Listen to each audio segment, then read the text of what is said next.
তা আমি চাচ্ছি একটু বড় সাইজের পোনা, বড় মানে বেশ বড়, মানে হাফ কেজির উপরেই এক একটার ওজন। ভাই মাছ মারা যাবে এটা নিশ্চিত। আপনি যদি 1 লাখ মাছ ছাড়েন 2-4-5 হাজার মাছ মারা যাবে।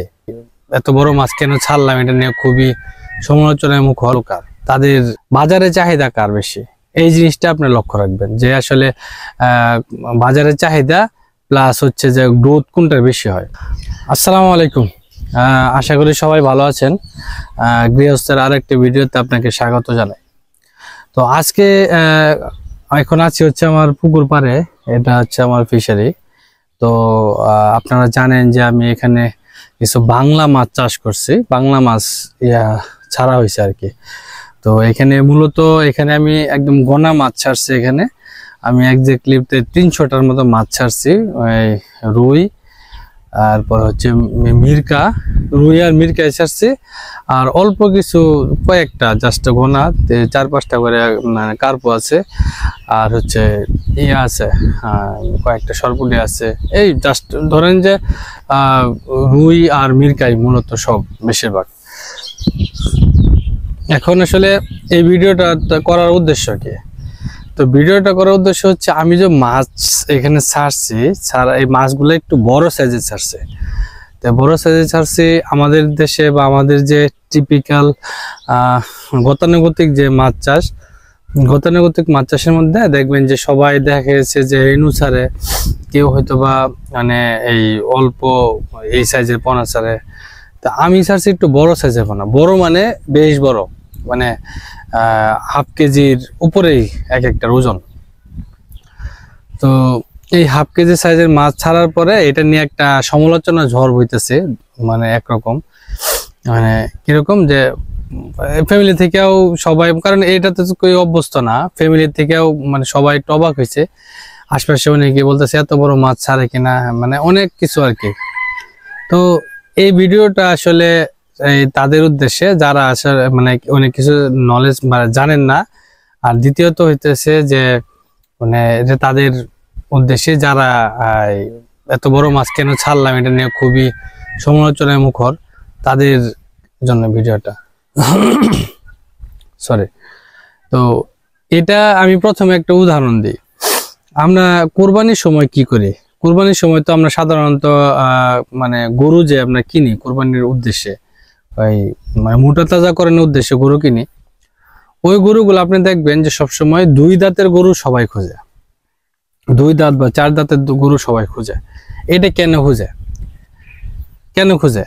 এটা একটা প্রশ্ন থাকতে পারে না যে এরা সবসময় বড় গরু কেন খোঁজে, 2 দাঁতের গরু, বয়স্ক গরু কেন খোঁজে?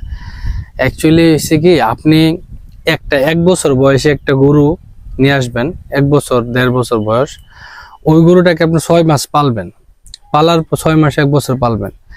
ঠিক একই সাথে একটা একই সাইজের একই দামের একটা 2 দাঁতের বা 4 দাঁতের গরু পালবেন, গরু কিনবেন। গরু কিনলে এই দুইটা জিনিসটা আপনি একসাথে, যেহেতু একই টাইমে একই সাথে কিনে নিয়ে আসবেন, আপনি শুধু গ্রোথ দেখবেন, দুইটার মধ্যে গ্রোথ সবচেয়ে ভালো কার, বাজারে চাহিদা কার বেশি, এই জিনিসটা আপনি লক্ষ্য রাখবেন যে আসলে বাজারের চাহিদা প্লাস হচ্ছে যে গ্রোথ কোনটার বেশি হয়। তো আপনি নিশ্চিত থাকেন যে যেটা এই দাঁতের মানে দাঁতাল গরু, এই গরুটার গ্রোথ বেশি আসবে বা বেশি আসে। এটার কারণটা কি? সবাই মানে কারণটা কি? যে এটার কারণটা হচ্ছে যে তার শরীরের যে বয়সটা, তার বয়স হয়ে গেছে এখন, মানে সে এখন শরীরে মাংস ধরার মতো অ্যাবিলিটি তার শরীরে আসছে। তার যে মানে হাড়গুলা, বোনসগুলা, এগুলা শক্তপোক্ত হয়েছে যে সে এখানে মাংস ধরাইতে পারবে। আমাদের তো কাজ হচ্ছে যে গরুকে মানে মোটা তাজা করানো, নাকি গরুকে মোটা তাজা করানো। তো মোটা তাজা করানোর ক্ষেত্রে গরু যদি আপনি দাঁত মানে অপ্রাপ্তবয়স্ক গরু কিনেন, ওইটা আগে প্রাপ্তবয়স্ক হবে, তারপর মাংস মধ্যে একটা পুষ্টতা আসবে। আর যেটা দাঁতাল গরু, বয়স্ক গরু, ওইটাতে শুধুমাত্র আপনি মানে দ্রুত মাংস ধরবে।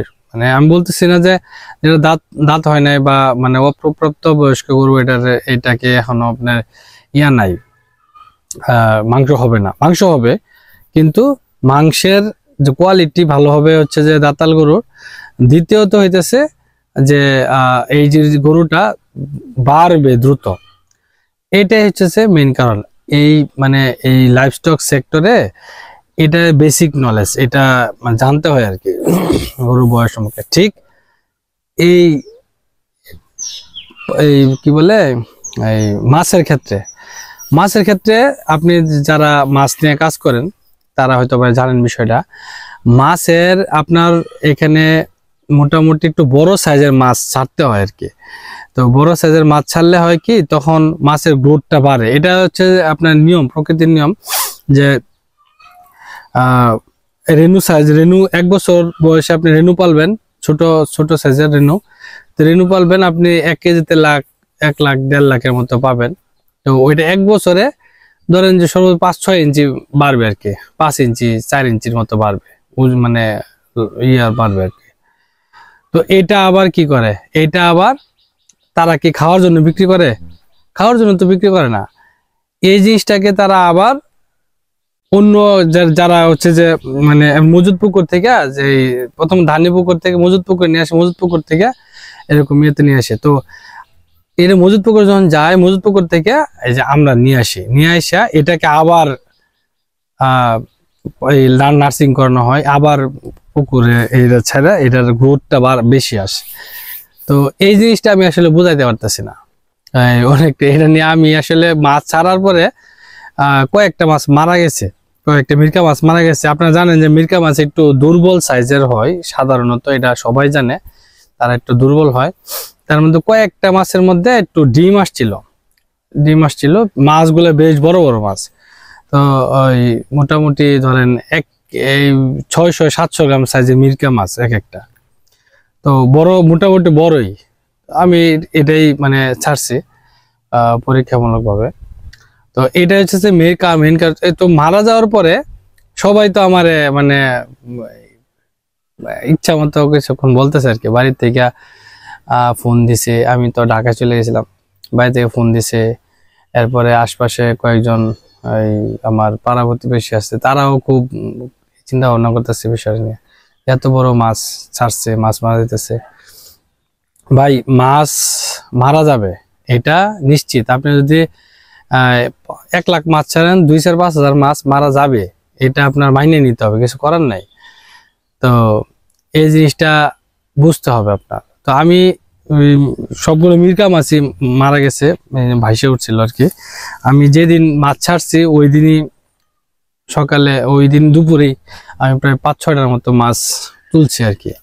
তো এটা খুবই স্বাভাবিক প্রক্রিয়া, যেহেতু মাছ অনেক দূর থেকে আসছে, একটা ধকল আছে, শরীরে ধকল আছে, ওরা অ্যাবজর্ব করতে পারে না, এই জন্য মারা গেছে, সহজ হিসাব। এখন তাই বলে যে পুরা প্রজেক্ট লস বা প্রজেক্ট মানে এরকম কিছু না। তাছাড়া আর আপনারা যারা দর্শক আছেন আপনারা তো দেখবেন, আমি আসলে যে চ্যালেঞ্জ দিচ্ছি, যে প্রজেক্ট হাতে নিয়েছি, যে চাকরির পাশাপাশি কি ব্যবসা করা যায় কিনা, বা চাকরির পাশাপাশি খামার করা যায় কিনা, এটা মানে একটা চ্যালেঞ্জ দিচ্ছি। তো অলরেডি পেঁপে চাষ সেটা দেখছেন, যে পেঁপে চাষ সেটা আমি মোটামুটি রিকভার করে ফেলছিলাম, কিন্তু আসলে প্রাকৃতিক দুর্যোগের সাথে কোনো কিছু করার নাই। প্রাকৃতিক দুর্যোগ এটা ওই যে পানি উঠে মারা গেছে, আপনারা দেখছেন এর আগের ভিডিওতে। আর মাছের যেটা, মাছের এই মোটামুটি এই প্রাকৃতিক ভাবেই মাছ চাষ করার চেষ্টা করতেছি এখন পর্যন্ত। আশা করি বড় হয়ে যাবে মাছ, বড় সাইজের মাছ চাষছি। তো তাদেরকে হচ্ছে যে খৈল, ভুট্টার গুঁড়া, লালি এগুলা দিয়ে আমি মানে যেটা মোলাসেস বলে আর কি, এগুলা দিয়ে মিক্স করে মানে প্রাকৃতিক ভাবে খাবার তৈরি করতেছে আর কি, করে আর কি দিচ্ছে, কালকেও দিছি। তো যাই হোক, এখন কথা হইলো যে যারা মানে জিনিসটা ভাবতেছেন যে আসলে এত বড় মাছ কেন ছাড়লাম, আমি তো শেষ, ওই মানে কি মানে অনেক কিছু চিন্তা ভাবনা করতেছেন। আসলে এটা বুঝতে হবে, জানতে হবে, যারা বড় বড় মাছ চাষে অনেক বড় বড় পুকুর, তাদের 2-3-5 একর, 7-10 একর মানে বড় লম্বা পুকুর, বড় পুকুর, ওই পুকুর গুলাতে তারা হচ্ছে যে আপনার ওই ছোট সাইজের মাছই ছাড়ে, বড় সাইজের মাছই ছাড়ে। আপনার এই ইদানিং একটা উত্তরবঙ্গের বিভিন্ন ওই মাছের যে ঘের আছে, মাছের যে ফিশারি আছে, বড় ফিশারি, ওইগুলাতে ওরা মাছ চাষ করতেছে, বড় বড় সাইজের মাছ, 1 কেজির কাছাকাছি মাছ ছাড়তেছে। 1 বছর খাওয়ায়, 1 বছরই করে মাছ 1.5 কেজি 2 কেজি 2.5 3 কেজি হইতেছে মাছ।